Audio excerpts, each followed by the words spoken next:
நீங்க இதுவரைக்கும் நான் அப்படின்னு நம்பிக்கிட்டு இருக்கிற உங்க அடையாளம் உங்களை இந்த ஆபத்தான உலகத்திலிருந்து காப்பாத்துறதுக்காக உங்க மூளை உருவாக்குன ஒரு மாயையான சாஃப்ட்வேர் மட்டும்தான்னு சொன்னா உங்களால நம்ப முடியுதா? ம் இது கேட்கறதுக்கே ரொம்ப அதிர்ச்சியா தான் இருக்கும். ஆமா. அது மட்டும் இல்லாம, நீங்க ரொம்ப பெருமையா நினைக்கிற உங்க சொந்த எண்ணங்கள் எதுவுமே உண்மையில உங்களுடையது இல்லன்னு சொன்னா எப்படி இருக்கும்? இது ஏதோ சயின்ஸ் ஃபிக்ஷன் படத்தோட கதை இல்லைங்க. இன்னைக்கு நாம பண்ண போற இந்த ஆழமான அலசலோட அடிப்படை தத்துவமே இதுதான். கரெக்ட். இன்னைக்கு நாம கையில எடுத்திருக்கிற மூல ஆதாரம் ராய் மெல்வின் மொழியாக்கம் செஞ்ச இன் தி ஷேடோ ஆஃப் தி ஃபார்ம்லெஸ், அதாவது வூசின் அவங்களோட தொலைந்து போன குறிப்புகள் அடங்கிய 3வது புத்தகம். ஆமா ஆமா. இந்த புத்தகத்தோட அட்டப்படத்தை நீங்க பாத்தீங்கன்னா, ஒரு பழுப்பு அப்புறம் சாம்பல் நிற பின்னணியில சத்தமே இல்லாம அமைதியா உதிரும் இலைகளை வரைஞ்சிருப்பாங்க. அந்த படம் ரொம்ப ஆழமானது. ஏன்னா எந்த ஒரு மரமோ இலைகளை உதிர்க்க முயற்சி பண்றது கிடையாது. அது இயற்கையாவே எந்த ஒரு உந்துதலும் இல்லாம தானா நடக்குது. வூசின் அவங்களோட அந்த உருவமற்ற இயற்கையான தத்துவத்தை இதை விட அழகா சொல்ல முடியாது. சரி, இத கொஞ்சம் விரிவா பாப்போம். நாம காலங்காலமா சுமந்துகிட்டு இருக்கிற நான் அப்படிங்கிற இந்த தனிமனித அகங்கார மாயைய உடைத்து எதுவும் செய்ய தேவையில்லை அப்படிங்கிற வூசினின் ரொம்ப ஆழமான ஆனா கொஞ்சம் குழப்பமான தத்துவத்தை நம்ம சாதாரண நடைமுறை வாழ்க்கையோட எப்படி பொருத்தி பார்க்கறது அப்படிங்கிறது தான் இன்றைய நமது இலக்கு. கண்டிப்பா.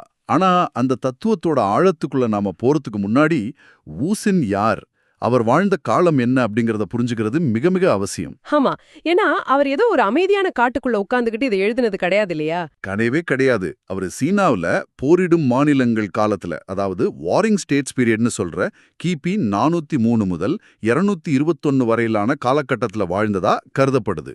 கன்ஃபியூசியஸ் இறந்து சுமார் 100 வருஷங்களுக்கு அப்புறம் வந்த காலம் அது. ஓ, அப்போ ரொம்ப கடுமையான அதிகார போட்டிகளும் ரத்த களரியும் நடந்த ஒரு பயங்கரமான காலகட்டமாச்சே. நினைத்து பாருங்க. அப்படிப்பட்ட ஒரு நெருக்கடியான மரண பயம் நிறைந்த சூழல்ல தான் வூச்சின் இப்படிப்பட்ட ஒரு அமைதியான தத்துவத்தை முன்வைக்கிறாரு. டாவோயிசம் அப்புறம் ஜப்பானிய ஜென் புத்த மதத்தோட ஆணிவேராக இவரோட சிந்தனைகள் எப்படி அமைஞ்சது அப்படிங்கறத அவரோட ரொம்ப சுருக்கமான வரிகளிலே நாம உணர முடியும். உண்மைதான். அவர் எழுதின வரிகளை படிக்கும்போதே ஒரு வித அமைதி கிடைக்குது. ஆனா அதே சமயம் அது நமக்குள்ள பயங்கரமான குழப்பங்களையும் ஏற்படுத்துது. அதுக்கு ஒரு சிறந்த உதாரணம் புத்தகத்துல வர இந்த மேற்கோள் தான். விதை மண்ணில் உள்ளது, சூரியன் ஒளிரும், மழை பெய்யும், எதுவும் செய்ய தேவையில்லை. கவிதை மாதிரி ரொம்ப அழகா இருக்கு.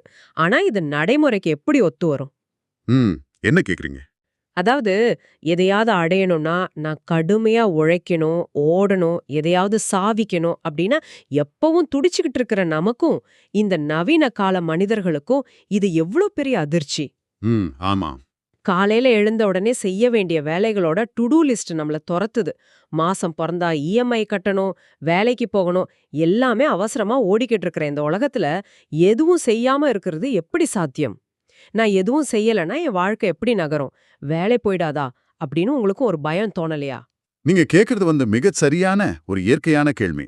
சொல்லப்போனா உங்களுடைய அந்த தர்க்க ரீதியான மனசுக்கு இந்த குழப்பத்தை ஏற்படுத்துறது தான் வூச்சினின் நோக்கமே. ஓ, அப்படியா? குழப்புறதே அவர் நோக்கமா? ஆனா அவரோட எழுத்து நட ரொம்ப சுருக்கமானது. அவரோட சமகாலத்தவர்கள் எல்லாம் பெரிய பெரிய தத்துவ புத்தகங்களை, விதிகளை எழுதிக்கிட்டு இருந்தப்போ அவர் சில வரிகள்ல சில முரண்பாடுகள்ல விஷயத்த முடிச்சிட்டாரு. அவர் ஏன் இப்படிப்பட்ட பாரடாக்ஸஸ பயன்படுத்துறாரு தெரியுமா? ஏன்? நம்ம மனசோட ஓட்டத்தை, அந்த அவசரமான சிந்தனை இயந்திரத்தை நிறுத்துறதுக்காக தான். மனம் எப்பவுமே அடுத்தென்ன அடுத்தென்ன அப்படின்னு தர்க்க ரீதியா சிந்திக்கும்.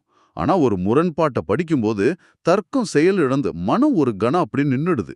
வாவ்! அந்த அமைதியான இடைவெளியில தான் உண்மை நமக்கு புரிய தொடங்குதுன்னு சொல்றீங்க. எக்ஸாக்ட்லி.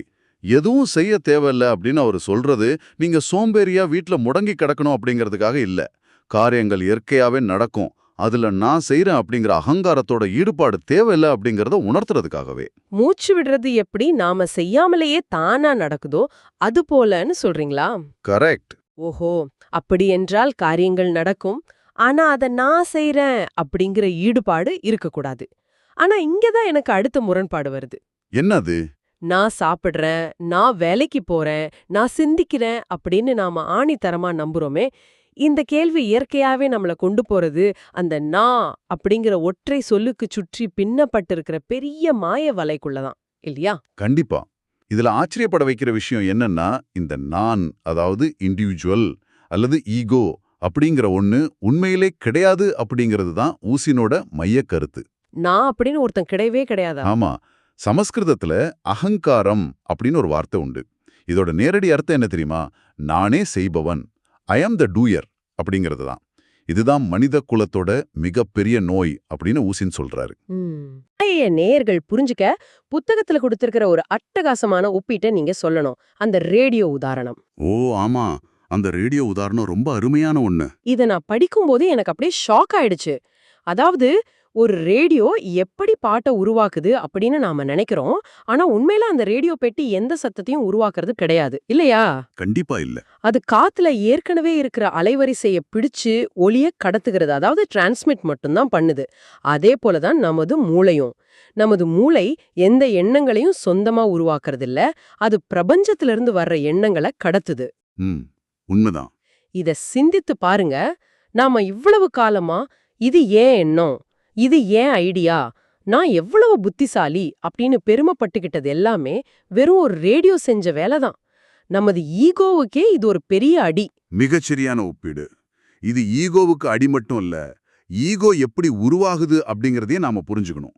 இந்த நான் அப்படிங்கிற உணர்வு எப்படி உருவாகுது அப்படிங்கிறதுக்கு ஒரு ஆழமான உயிரியல் அப்புறம் உளவியல் பின்னணியை புத்தகம் விளக்குது. அது எப்படி நடக்குது? குழந்தை பிறக்கும் போதே அந்த ஈகோ இருக்குமா? இல்லவே இல்ல. மனிதன் பிறக்கும்போதே அவனுக்குள்ள இந்த நான் அப்படிங்கிற உணர்வு கிடையாது. ஒரு குழந்தை பிறக்கும்போது அது தன் கைய ஒரு பொம்மையை பார்க்குற மாதிரி தான் ஆச்சரியமா பார்க்கும். ஓ, அதுக்கு எந்த பிரிவினையும் தெரியாது. ஆமா, அதுக்கு இது நான், இது அம்மா, இது உலகம் அப்படிங்கிற எந்த பிரிவினையும் தெரியறதில்ல. எல்லாமே ஒண்ணுதான். ஆனா அந்த குழந்தைக்கு 18லிருந்து 24 மாசங்கள் ஆகும்போது அதோட மூளையில நினைவுகள் சேரத் தொடங்குது.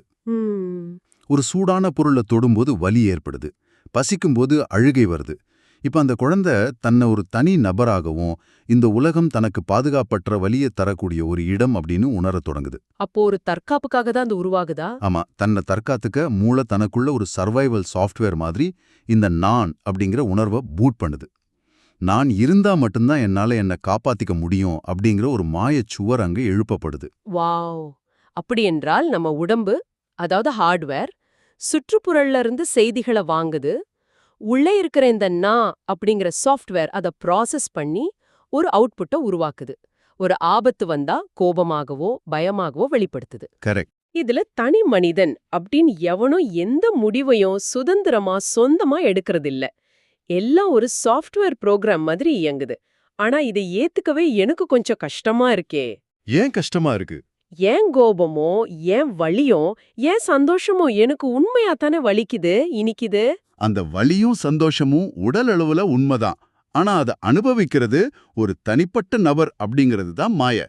எல்லாமே ஒரு சங்கிலி தொடர் போல முந்தைய காரணங்களால நடக்கிற விளைவுகள் மட்டுமே. ஓஹோ. இது புரிஞ்சுக்கிட்டா நாமும் இயற்கையோட ஒரு அங்கம், அந்த ஒட்டுமொத்த இயக்கத்துல நாமும் ஒரு சிறு கருவி மட்டுமே அப்படிங்கிற ஆழமான நிம்மதி பிறக்கும். அந்த நான் செய்யறேன் அப்படிங்கிற பாரம் இறங்கிடும். சரி, ஒரு வாதத்துக்காக நான் இதை ஏத்துக்கிறேன். நான் அப்படிங்கறதே வெறும் சாஃப்ட்வேர் ப்ரோக்ராம்னா இந்த உலகத்தை நாம எப்படி சரியா புரிஞ்சுக்கிறது? ஏன்னா நாம எல்லாத்தையுமே நம்ம மனசை வச்சுதானே புரிஞ்சுக்க முயற்சி பண்றோம். மனசை வச்சு உலகத்தை புரிஞ்சுக்க முடியுமா? ஊசனின் வார்த்தைகளை புரிஞ்சுக்கவோ அல்லது யதார்த்தத்தை உணரவோ மனம் ஒரு சரியான கருவியே கிடையாது அப்படிங்கறத நம்ம முதல்ல ஏத்துக்கணும். மனம் சரியான கருவி இல்லையா? ஆமா, மனம் எப்பவுமே அளவிடும், ஒப்பிடும், கடந்த காலத்தோட கசப்புகளை புடிச்சுக்கும் அல்லது எதிர்காலத்தை பற்றி கற்பனை செஞ்சு பயப்படும். இதனாலதான் அரசியல்வாதிகளோட வாக்குறுதிகளை போலவே எண்ணங்களையும் நாம கையாளணும் அப்படின்னு புத்தகத்துல ஒரு நகைச்சுவையான ஆனா ஆழமான மேற்கோள் குறிப்பிடப்பட்டிருக்கு. அரசியல்வாதிகளின் வாக்குறுதிகள் மாதிரியா? ரொம்ப பொருத்தமா இருக்கே. ஆமா, அரசியல்வாதிகள் எப்படி நிறைவேற்ற முடியாத வாக்குறுதிகளை அள்ளி வீசுவாங்களோ அப்படிதான் மனமும் தினசரி ஆயிரக்கணக்கான எண்ணங்களை நம்ம கிட்ட வீசுது. நீ தோத்துடுவ, அவன் உன்னை மதிக்கல அப்படின்னு பல கதைகளை சொல்லுது. அதுல பெரும்பாலானவை பொய்கள் அல்லது தேவையற்றவை இல்லையா? கரெக்ட். அதனால யதார்த்தத்தை உணர அமைதி மட்டுமே சரியான கருவி அப்படின்னு ஊசின் சொல்றாரு. அதெல்லாம் சரி. ஆனா எண்ணங்களை முழுமையா நிறுத்துறது சாத்தியமா என்ன? நீங்களே சொல்லி பாருங்க. என்ன ஒரு அறையில உட்கார வச்சு எதையும் சிந்திக்காத, அமைதியா இரு அப்படின்னு சொன்னா என் மூளை இன்னும் 100 மடங்கு வேகமா சிந்திக்க தொடங்குது. இது பலருக்கும் நடக்கிற ஒண்ணுதான். நேற்றைய கிரிக்கெட் மேட்ச்ல இருந்து நாளைய மீட்டிங் வரை எல்லாமே ஞாபகம் வருது. புத்தகத்துல இது தொடர்பா ஒரு அட்டகாசமான ஒப்பீடு இருக்கு. ஒரு புலிய ஆட்ட போல கத்தச் சொல்றது எப்படி முட்டாள்தனமோ அதே போலதான் மனதை எண்ணங்களை நிறுத்தச் சொல்லுவதும் அப்படின்னு வூஷின் சொல்றாரு. ரொம்ப ஆழமான வரிகள் அது. மனதோட இயல்பே எண்ணங்களை உருவாக்குறது தான், அல்லது நீங்க சொன்ன மாதிரி கடத்துறது தான். அப்படி இருக்க மனதோட சண்டையிட்டு எண்ணங்களை நிறுத்த நினைக்கிறது மனதை மேலும் பலப்படுத்ததானே செய்யும். இது ஒரு மிக முக்கியமான கேள்வி எழுப்புது. எண்ணங்களை நிறுத்த முடியாதுன்னா பிறகு என்னதான் தீர்வு? நாம எப்படி அந்த அமைதியை அடையிறது? இங்கதான் வூஷின் ரொம்ப நுட்பமான ஒரு பதில் அளிக்கிறாரு. என்ன சொல்றாரு? எண்ணங்களை நிறுத்த வேண்டாம், அதோட சண்டையிட வேண்டாம், ஆனா நீங்க அந்த எண்ணங்கள் கிடையாது அப்படிங்கறத உணருங்கன்னு சொல்றாரு.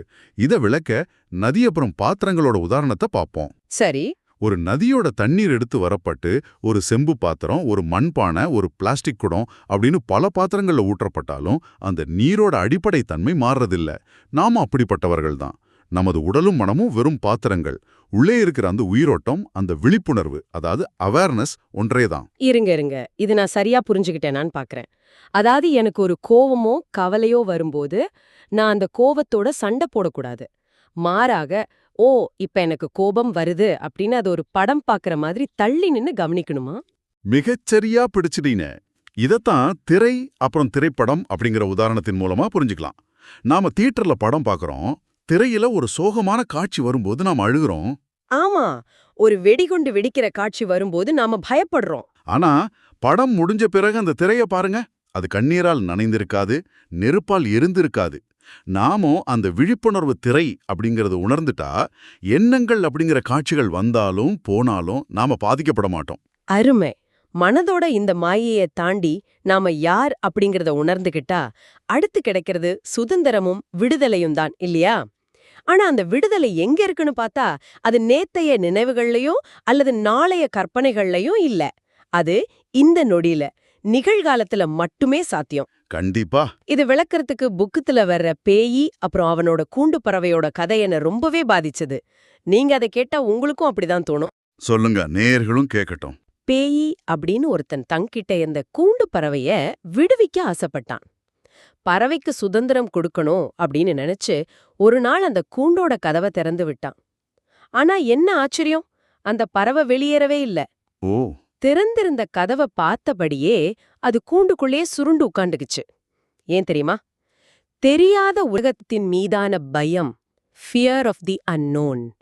அந்த பறவைக்கு கூண்டு ஒரு சிறைனாலும் அது பழக்கப்பட்ட சிறை.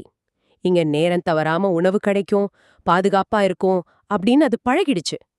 விரிந்த வானம் அதுக்கு ஒரு ஆபத்தா தெரிஞ்சது. இது ரொம்ப நிதர்சனமான உண்மை. லவ்வும் அப்படிதான் இருக்கும். நான் அப்படிங்கிற சிறைக்குள்ள, நம்மோட பழைய அடையாளங்களுக்குள்ள, நம்மோட ஈகோவுக்குள்ள நாம பாதுகாப்பா உணர்றோம்.